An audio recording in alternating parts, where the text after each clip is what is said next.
Next is an initiation lecture given by His Divine Grace, A.C. Bhaktivedanta Swami Prabhupada, recorded on December 19th, 1968, in Los Angeles. I am not criticizing, but it is human consideration.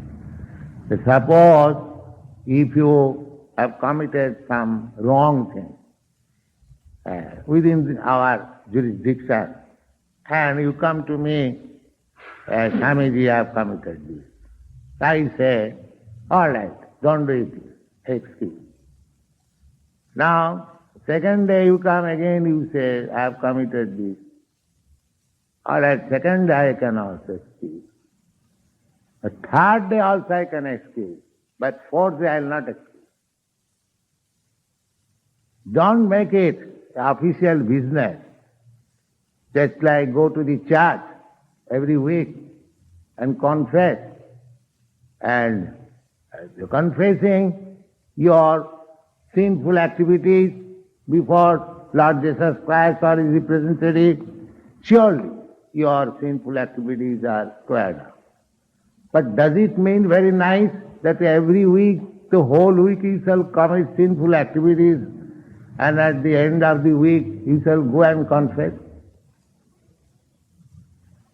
Does it look very well? You are not ashamed that every week I commit these sinful activities and on the seventh day I confess? This process should not be adopted. That because God's name, God's remembrance actually squares up all our sinful activities, that's a fact. But how it is that we shall go on committing sinful activities and square it up by chanting Hare Krishna or by confessing? No. This is the particular point one should carefully know. That's like Jagai Madhai. Jagai Madhai, they are the greatest sinful men during Chaitanya Mahaprabhu's time. So, when they surrendered to Lord Chaitanya Mahaprabhu with confession, my Lord, we have committed so many sinful activities, please save us.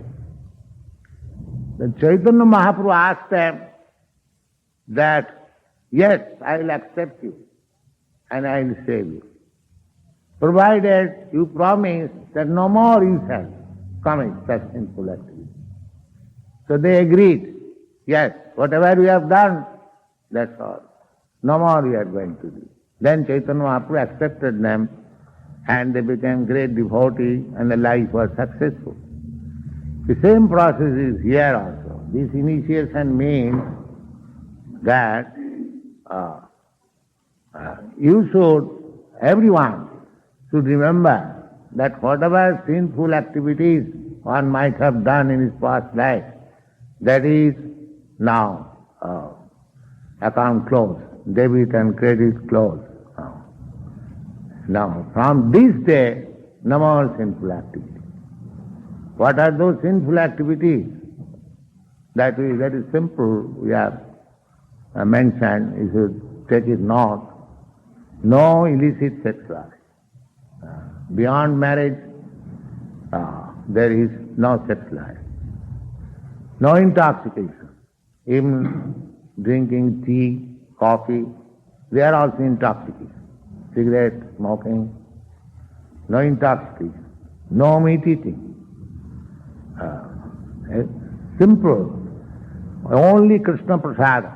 Whatever, if you remain in the temple, you will get Krishna Prasadam. And if not, outside, you prepare your chapati, dal, offer to Krishna and take. Don't take anything except Krishna Prasadam. The fourth, third, and no gambling or unnecessary sporting. People are wasting time. So many sporting they have invented, sporting balls, this ball, that ball. You see, human life is very short. We do not know when we shall die. Before that, we must prepare ourselves for the next life. Next life means directly going back to Krishna, highest perfection. As we will find in the Bhagavad Gita, Janti Deva Brata Devan Pitri Janti Pitri Brata. There are innumerable varieties of planets. They have planetary system.